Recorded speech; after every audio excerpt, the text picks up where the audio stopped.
इधर वाराणसी की गलियों में बनने वाली मशहूर तिरंगा बर्फी सिर्फ स्वाद ही नहीं बल्कि आजादी के आंदोलन की एक अनोखी कहानी भी समेटे हुए है। कहा जाता है कि अंग्रेजों के दमन और सार्वजनिक सभाओं पर रोक के दौर में स्वतंत्रता सेनानी गुप्त संदेशों और बैठकों की जानकारी साझा करने के लिए तिरंगे रंग की इस बर्फी को सीक्रेट कोड की तरह इस्तेमाल करते थे।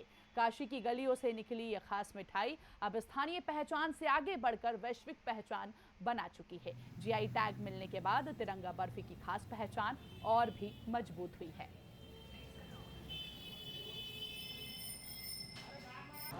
काशी वो ऐतिहासिक धरती है जहां से स्वतंत्रता संग्राम के लिए एक विशेष प्रकार से अलख जगाई जाती थी। अगर मैं आपको कहूं कि मिठाई गुप्त सूचनाओं का संदेश वाहक हुआ करती थी तो एक पल के लिए आपको विश्वास नहीं होगा, लेकिन काशी की एक ऐसी ऐतिहासिक और अति प्राचीन मिठाई है जो तिरंगे के रंग में रंगी हुई थी। जब अंग्रेज़ों का भारत पर घोर अत्याचार हो रहा था, जो स्वतंत्रता सेनानी थे उन पे घोर अत्याचार, उनको प्रताड़ित करने का प्रयास किया जा रहा था।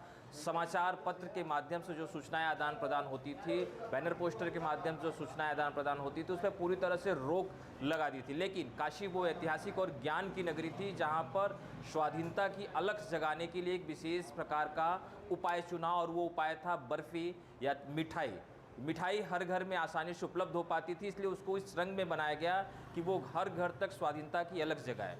और काशी में उसी मिठाई की हम बात करते हैं। ये मिठाई तिरंगे बर्फ़ी के नाम से जानी जाती है।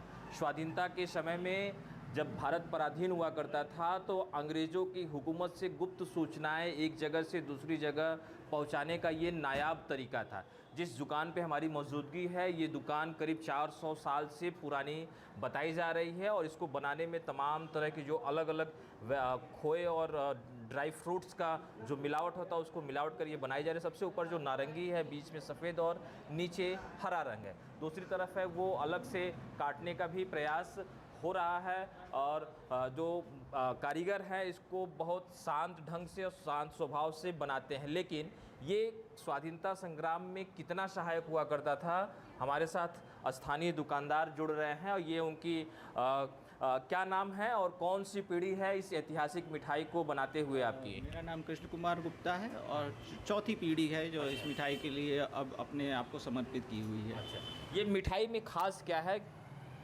इस जो काशी की ये मिठाई है? जो काशी की मिठाई है इसकी विशेषता ये है कि सबसे पहले तो इस मिठाई का जन्म स्थान है ये। उसके बाद अभी भी ये पुरातन परंपराओं के अनुसार जो पुरानी इसकी रेसिपी है उसी को फॉलो करके ये बनाया जा रहा है। समय के साथ थोड़ा इसमें परिवर्तन अवश्य आया है, क्योंकि पहले केवल ड्राई फ्रूट्स का ही प्रयोग होता था। इसमें काजू, बादाम और पिस्ता का केवल प्रयोग किया जाता था, परंतु अब 2 लेयर हमारे यहाँ खोए की बनती है और 1 लेयर इसमें काजू रहता है। बाकी सब कहीं भी आप लीजिएगा तो ज़्यादातर ये पूरी तरीके से खोए पे बनाई जाएगी। वैरायटी भी मेंटेन है, लेकिन 4 साल इतने सालों से आपका स्वाद बरकरार है। दादा जो आपके थे, जो चौथी पीढ़ी के रहे होंगे, वो उनकी सोच क्या थी इस मिठाई के पीछे? जी, मेरे दादाजी और तत्कालीन संचालक 3 लोगों ने मिल करके इस मिठाई का निर्माण किया था। उस समय की सोच केवल सिर्फ स्वतंत्रता आंदोलन के लिए अपना योगदान देने की थी, किसी प्रसिद्धि की या किसी व्यापार की कोई उसमें उद्देश्य नहीं था। सिर्फ उस समय स्वतंत्रता आंदोलन के जब भारत छोड़ो आंदोलन हुआ था उस समय तिरंगे को हमारे फहराना अंग्रेजी सरकार ने मना कर दिया था, उस पर प्रतिबंध लगा दिया था। तब सभी लोगों ने ये सोचा कि किसी प्रकार से इस प्रतिबंध का कोई तोड़ निकाला जाए। तब इस तिरंगी बर्फ़ी का निर्माण किया गया, जिससे कि लोगों के थालियों में ये पहुंच जाए और स्वतंत्रता की अलग जगह है। इसकी डिमांड विशेष दिनों में होती है या साल के 12 महीने होती है भारत में? वैसे तो 12 महीने इसकी मांग रहती है, क्योंकि इसका टेस्ट बहुत अच्छा रहता है, इसकी ड्यूरेबिलिटी रहती है, इसकी शेल्फ़ लाइफ 1 हफ्ते की रहती है, 10 दिन, और ठंडी के समय तो 10 से 15 दिन भी चलती है। और 15 अगस्त और 26 जनवरी पे विशेषतया इसकी डिमांड बढ़ जाती है, क्योंकि कई सारी कॉलोनीज़ में, सोसाइटीज़ में, स्कूल, विद्यालयों इत्यादि में इसका वितरण किया जाता है। एक आखिरी सवाल, ये इस मिठाई की डिमांड सिर्फ भारत भर में ही है या भारत के बाहर भी होती है? अब तो जीआई टैग इसे मिल गया है, अब इसे वैश्विक पहचान मिल चुकी है। जी, हमारे डॉक्टर रजनीकांत जी हैं, उन्होंने इसमें भरपूर योगदान दिया था, उन्हीं के द्वारा यह संभव हुआ था, और अब तो ये विदेशों से भी इसकी मांग आने लगी है।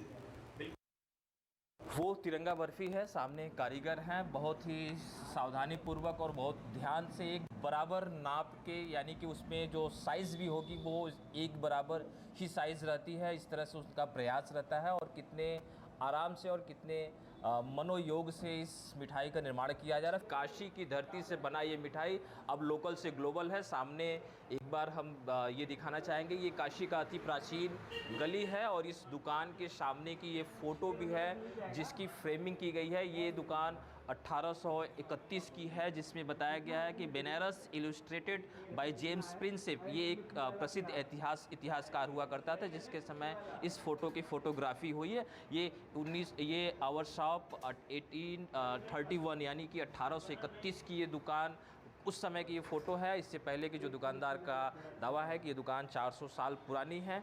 तो फिलहाल ये काशी की तंग गलियों से होते हुए पूरे भारत में स्वतंत्रता और के अलख जगाने की, जो लोगों के मन में देशभक्ति की भावना जगाने का एक अनूठा प्रयास था, उसी प्रयास का योगदान है कि आज हम भारत के नागरिक स्वतंत्र भारत के रूप में जाने जाते हैं। मंथन न्यूज़ के लिए वाराणसी से अभिषेक।